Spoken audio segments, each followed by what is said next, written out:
अरे ये कौन है? बाइक लेके निकल गया और यहाँ पे गिरा दी बाइक। मुझे जाना है, लेट हो रही हूँ मैं। देखना जरा इस बुड्ढे को, इतनी हैवी बाइक लेके निकला है। क्या अंकल, अब इस उम्र में इतनी हैवी बाइक लेकर के निकलोगे तो यही हाल होगा ना, रोड में गिरते पड़े फिरोगे। और अब आप जरा घर जाना, आपके बेटे ने आपको इतना सुनाना है ना जिसकी कोई लिमिट नहीं। घर जाकर के आपकी खैर नहीं छोड़नी उसने। मेरा बेटा मुझे सुनाएगा, लेकिन क्यों क्यों सुनाएगा? बेटा क्यों सुनाएगा? अभी भी पूछने वाली बात है क्या अंकल जी? ये उसके बाइक का आपने इतना बड़ा नुकसान कर दिया, इंडिकेटर तोड़ दिया, साइड मिरर तोड़ दिया, इतना नुकसान कर दिया बाइक का, तो आपको क्या लग रहा है जब आप घर जाओगे तब आपकी आरती उतारेगा?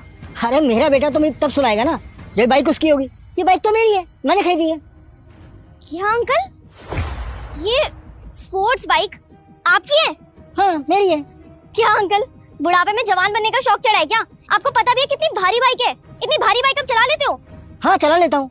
वो क्या है ना कि जवानी में तो मैं अपने शौक पूरे कर नहीं पाया, अब बुढ़ापे में अपने शौक पूरे करने की कोशिश कर रहा हूँ। बहुत शौक था मुझे जवानी में राइडर बनने का, लेकिन क्या करता, परिवार की जिम्मेदारियां थी और पैसा कमाने का जुनून, तो इसलिए अपने सपने पूरे कर नहीं पाया।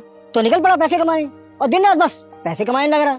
अपने सपनों को तो एक तरह से भूल ही चुका था मैं, और घर की जिम्मेदारियों को पूरा करते करते पता ही नहीं चला कि कब जवानी हाथ से निकल गई और बुढ़ापा आ गया। अब जवानी में तो मैं अपने शौक पूरे नहीं कर पाया, तो सोचा बुढ़ापे में ही शौक पूरे कर लेता हूँ, बस इसलिए बाइक खरीद ली।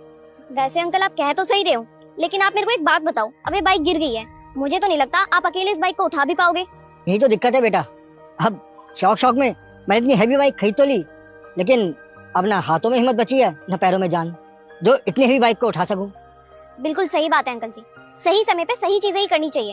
अब आप बुढ़ापे पे जवानी वाली चीजें करोगे, कहाँ से पूरी हो पाएगी, कहाँ से सही से काम कर पाओगे? ये बात तो तुमने बिल्कुल सही कही है कि हर काम ना अपने समय पर ही अच्छा लगता है। जवानी में तो मैं अपने शौक पूरे नहीं कर पाया, लेकिन अब बुढ़ापे में जब मेरे पास अपना कहने के लिए कोई भी नहीं बचा, तो ये शौक पूरे करने की कोशिश कर रहा हूँ। जब जवान था तो पैसा कमाने के चक्कर में अपनी बीवी बच्चों पर बिल्कुल भी ध्यान नहीं दे पाया, ना उनको समय दे पाया, और बस उसका नतीजा ये हुआ कि धीरे धीरे मेरा परिवार मुझसे दूर होता चला गया, और आज कहने के लिए मेरे पास कोई भी नहीं। अब जब अकेला रह गया हूँ तो और कोई काम तो है नहीं मेरे पास, बस अपनी जवानी के दिनों को याद करता रहता हूँ और अपने सपनों को याद करता रहता हूँ। बस ऐसे ही दिमाग में आ गया कि क्यों ना अपने जवानी के सपने को पूरा कर लूं, तो बस